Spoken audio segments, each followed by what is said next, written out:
कि भारत से सिर्फ अंग्रेजों को नहीं भगाना है, अंग्रेजियत को भगाना है। हमारे तो क्रांतिकारियों के सामने भी यह विकल्प था। अंग्रेजों ने, आपको मालूम है, ऑफर किया था कि ये जो सत्ता चल रही है इसमें हमारे साथ शामिल हो जाओ, तुम भी लूटो हम भी लूटे। सारे क्रांतिकारियों ने साफ मना किया था कि इस लूट की व्यवस्था में हमें शामिल नहीं होना, हमें संपूर्ण आजादी चाहिए, संपूर्ण स्वराज्य चाहिए। और जिस क्रांतिकारी ने ये बात सबसे पहले कही थी ना, उन्हीं का नाम था नेताजी सुभाष चंद्र बोस। आपको मालूम है उनके जीवन की विडंबना क्या थी? उनको आईसीएस की नौकरी में सेलेक्ट होना पड़ा उनके पिताजी की इच्छा की पूर्ति के लिए। पिताजी चाहते थे कि बेटा मेरा कलेक्टर बने, और बेटे को बार बार वो ताना मारते थे कि तू बन नहीं सकता, तेरी होशियारी कम है, तेरे पास तैयारी नहीं है, इसलिए बहाना बनाता रहता है। तो बेटे ने अपनी पात्रता सिद्ध करने के लिए परीक्षा दी आईसीएस की, और उस जमाने में आईसीएस की परीक्षा देने के लिए 4-4 साल लोग पढ़ाई करते थे। नेताजी सुभाष चंद्र बोस ने सिर्फ 7 महीने पढ़ाई की थी, और उतनी पढ़ाई में उन्होंने आईसीएस के टॉपर की लिस्ट में 4थी पोजीशन पाई थी। उस जमाने में आईसीएस टॉप करना किसी भारतीय लड़के के लिए तो संभव ही नहीं था, क्योंकि अंग्रेज टॉप किया करते थे उस परीक्षा। वो पहले भारतीय व्यक्ति थे जिनको 4था स्थान मिला टॉपर लिस्ट में।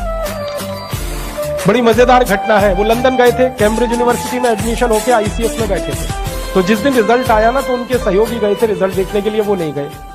तो उनके सहयोगियों ने नाम देखा तो कहीं नहीं मिला, तो उनको आके कहा कि तुम तो पास ही नहीं हुए। तो उन्होंने कहा ठीक है कोई बात नहीं, पास नहीं हुए।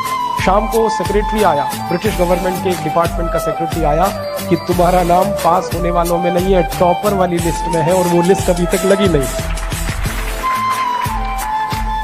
अब सुभाष चंद्र बोस को दुविधा हो गई कि मैं तो आईसीएस हो गया, अब मुझे कलेक्टर होना पड़ेगा, कलेक्टर माने लूटना पड़ेगा, लूट का कुछ हिस्सा अंग्रेजों को देना पड़ेगा।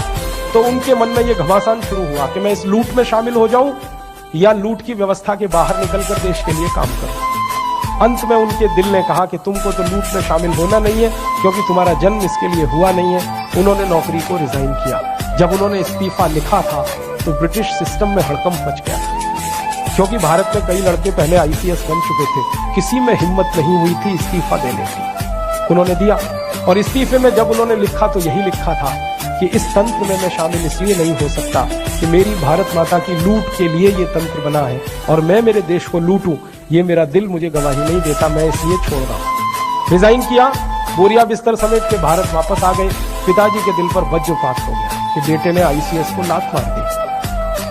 तो बेटे ने पिता को समझाया कि इस नौकरी में तो मैं लात ही मारूंगा हर बार, जब तक भारत को लूटने की व्यवस्था ये करेगा तंत्र, तब तक मैं इसमें शामिल नहीं हो सकता। इसलिए आईसीएस को छोड़ा, और जैसे आईसीएस छोड़ी उन्होंने, तो सारा देश उनके लिए खड़ा हो गया। जब वो लंदन से वापस आए थे ना, उस समय पानी के जहाज चला करते थे, बंबई में उतरे थे। जो हुजूम बंबई में निकला था, गजब के लोग थे। तो उन्होंने उसी दिन कह दिया था कि अब तो भारत आजाद हो जाए। क्यों? जब मुझे समर्थन देने के लिए इतने लोग भारत में हैं, तो मैं जब गांव-गांव जाऊंगा तो कितने लोग खड़े हो जाएंगे। उसी कॉन्फिडेंस से, उसी आश्वासन पर उन्होंने आजाद हिंद फौज का गठन किया था, वो भी भारत से बाहर जाए। और जब फौज बनाई थी तो माताओं ने अपने मंगलसूत्र उतार के उनको दान किया। एक माँ उनके पास आई थी अपने अंधे बेटे को लेके कि इसको फौज में ले लो। तो उन्होंने कहा इसको तो दिखाई नहीं देता। तो बेटे ने क्या कहा कि दिखाई तो नहीं देता, लेकिन आपकी फौज में आ जाऊंगा तो दुश्मन की एक गोली तो कम कर ही दूंगा। ऐसा उत्साह, इतना समर्थन, तो मुझे तो यही भरोसा होता है कि उस जमाने में अगर इतना उत्साह और समर्थन मिला देश के क्रांतिकारियों को, तो आज क्यों नहीं मिलेगा? जरूर मिलेगा। एक बार हम लोगों के पास जाए तो सही। मेरे मन में तो एक ही बात रहती है, इस देश के लोगों ने दिया ही दिया है, लेकिन कोई लेने वाला पात्र होना चाहिए। लेने वाला जब अपनी पात्रता सिद्ध करता है, तो भारत के लोग देने में कभी पीछे नहीं हटते। तो भारत स्वाभिमान अभियान